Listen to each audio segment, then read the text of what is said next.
श्रवण कुमार की कहानी रामायण से संबंधित है। श्रवण कुमार अपने माता पिता का इकलौता पुत्र था। श्रवण कुमार बहुत ही आज्ञाकारी पुत्र था, साथ ही वह अपने माता पिता की सेवा करता था। श्रवण के माता पिता अंधे थे। बहुत मुसीबतों को झेलकर वे श्रवण का पालन कर रहे थे। जैसे जैसे श्रवण बड़ा होता गया वैसे वैसे वह सारी जिम्मेदारी अपने कंधों पर लेता गया। श्रवण कुमार अपने माता पिता का बहुत आदर सम्मान करता था।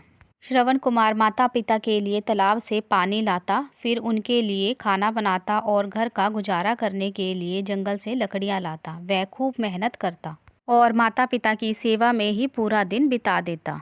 श्रवण की माँ भगवान से प्रार्थना करती है कि हर घर में श्रवण जैसा बेटा जन्म ले। धीरे धीरे समय बीतता चला गया और फिर एक दिन श्रवण के माता पिता ने श्रवण से कहा कि तुमने हमारी हर इच्छा पूरी की है, अब बस एक ही इच्छा है जिसे हम पूरी करना चाहते हैं। यह सुन श्रवण ने पूछा, ऐसी कौन सी इच्छा है जो आपके मन में है? कृपा करके मुझे बताएं, मैं आपकी इच्छा पूरी करूंगा।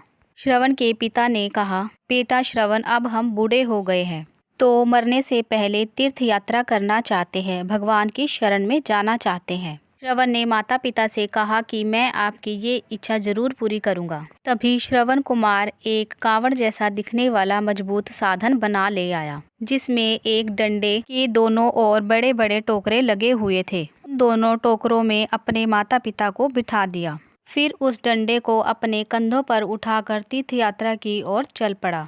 श्रवण ने अपने माता पिता को कई पवित्र स्थानों की यात्रा करवाई। माता पिता को घुमाते घुमाते श्रवण उन सभी स्थानों के बारे में अपने माता पिता को बताते रहते।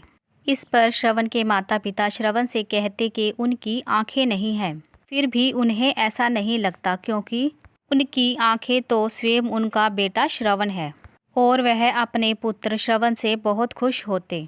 उन्हें ऐसा लगता जैसे वे सच में प्रभु के दर्शन अपनी ही आंखों से कर रहे हैं। इस पर श्रवण कुमार अपने माता पिता से कहता है कि बच्चों के लिए माता पिता कभी बोझ नहीं होते और माता पिता की सेवा करना भगवान की सेवा करने के बराबर होता है। यात्रा करते करते श्रवण और उनके माता पिता अयोध्या के पास पहुंचकर कुछ समय आराम करने लगते हैं। इसी बीच श्रवण की माँ को पानी पीने की इच्छा होती है। श्रवण को पास में ही एक नदी दिखाई देती है।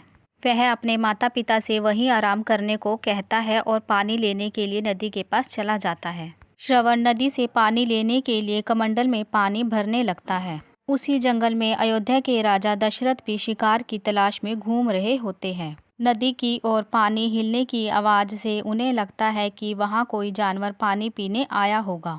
यह सोच राजा दशरथ ने बिना देखे दूर से ही तीर चला दिया। वह तीर सीधा जाकर श्रवण कुमार को लग जाता है। श्रवण कुमार दर्द से चिल्ला उठते हैं। दशरथ अपने शिकार को देखने जैसे ही पहुंचता है, वह देखता है कि वहां तुरंत श्रवण नाम का एक मनुष्य है। वह श्रवण से क्षमा मांगता है कि शिकार करने के चक्कर में गलती से आपको तीर लग गया। इसके पश्चाताप के लिए मैं क्या कर सकता हूँ, मुझे कृपा करके बताएं। तभी दर्द से कहराते हुए श्रवण कुमार कहता है कि यहाँ जंगल में मेरे माता पिता विश्राम कर रहे हैं, उन्हें काफी प्यास लगी थी, उन्हें जल पिला दो। इतना कहकर श्रवण अपने प्राण त्याग देते हैं। दशरथ को बुरा तो लगा, परंतु श्रवण की इच्छा अनुसार वह उनके माता पिता के पास पहुंचा और अपनी भूल के बारे में उन्हें सब बता दिया। यह सब जान श्रवण के माता पिता पानी की एक बूंद भी नहीं पीते और वे दशरथ को पुत्र वियोग का श्राप देते हुए कहते हैं कि तुम्हारा पुत्र भी तुम्हें छोड़कर चला जाए और तुम्हें भी पुत्र वियोग का दुख भोगना पड़े। इतना कहकर श्रवण के माता पिता भी अपने प्राण छोड़ जाते हैं।